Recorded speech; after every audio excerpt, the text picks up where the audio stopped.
यहाँ मैं खुद को देखती हूँ। एक संकरे से मोड़ पर आकर ये सब ठहर गए। समीक्षा अपने घुटनों पर वहां बैठी।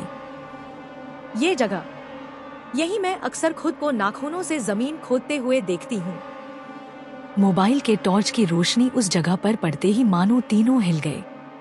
वह जगह वाकई खुदी हुई है और बस इतनी ही जितनी कि कोई अपने नाखूनों से खोद सकता है, लगभग 1 फुट। उस छोटे से गड्ढे के आसपास भुरभुरी मिट्टी का छोटा सा ढेर भी देखा जा सकता है, जिससे पता चल रहा है कि ये हाल फिलहाल में ही खोदा गया है। कपिल ने भी एक नजर उस जगह पर की और दूसरी समीक्षा के चेहरे पर।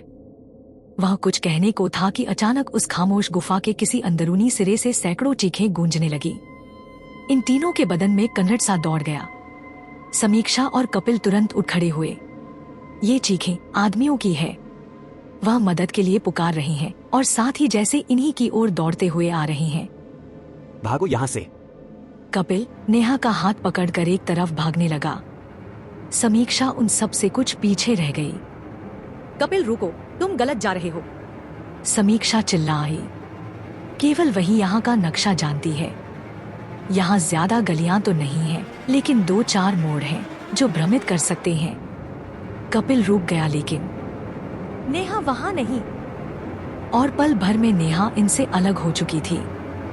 कपिल ने बुरा सा मुंह बनाकर समीक्षा को देखा। समीक्षा और कपिल ना चाहते हुए भी उस मोड़ पर मुड़ गए जहाँ नेहा गई थी।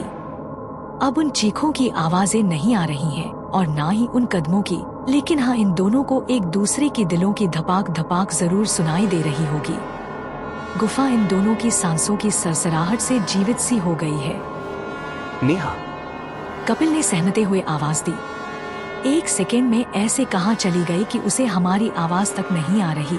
कपिल ने समीक्षा की तरफ देखा जो कि उससे पीछे है। नेहा। समीक्षा उसकी तरह हैरान नहीं है। उसे पता है कि ये जगत जितनी दिखती है उससे कहीं गहरी है। मैं वहां कभी नहीं गई। समीक्षा खुलकर कपिल को बोल नहीं पा रही कि उस तरफ जाने में उसे भी घबराहट हो रही है। उसकी बात सुनते ही कपिल अपनी जगह पर ठिठक गया।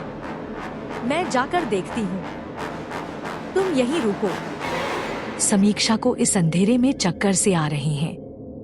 वह कपिल से नहीं बताना चाहती कि उसे एहसास हो रहा है अपने आसपास किसी और के भी होने का। वह महसूस कर सकती है कि यहाँ कुछ अजीब सी ताकतें हैं जो इस वक्त उनके आसपास मंडरा रही हैं। खैर, वह खुद को तसल्ली देते हुए बढ़ती रही कि कुछ बुरा नहीं होगा। बस 10-12 कदम बढ़ते ही समीक्षा को जमीन पर रोशनी दिखाई दी। ये नेहा का मोबाइल है जो जमीन पर पड़ा है और उसके टॉर्च की रोशनी सीधे गुफा की छत पर पड़ रही है। वह उसे उठाने को झुकी ही थी कि अचानक नेहा चींखती हुई उसके सामने आ गई। समीक्षा उसका चेहरा देखते ही चीख पड़ी। नेहा के लहूलुहान चेहरे से उसकी आंखें गायब है, मानो किसी ने निकाल ली हो। नेहा! वह सिर से पैर तक थर्रा गई और उसे एक झटका सा लगा।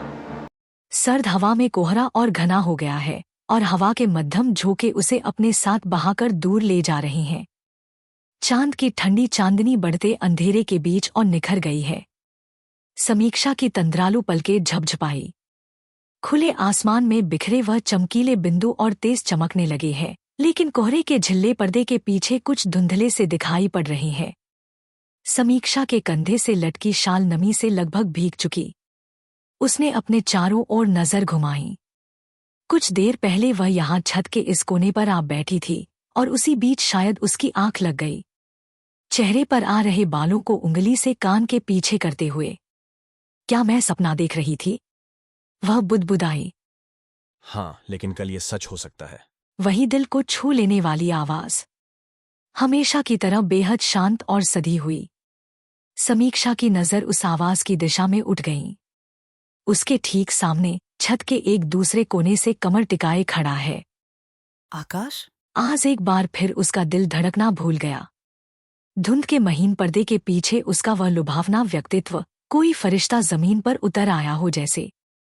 हवाएं उसके बालों के बीच लहरा रही हैं। कोहरा उससे टकराकर हिस्सों में बंट रहा है।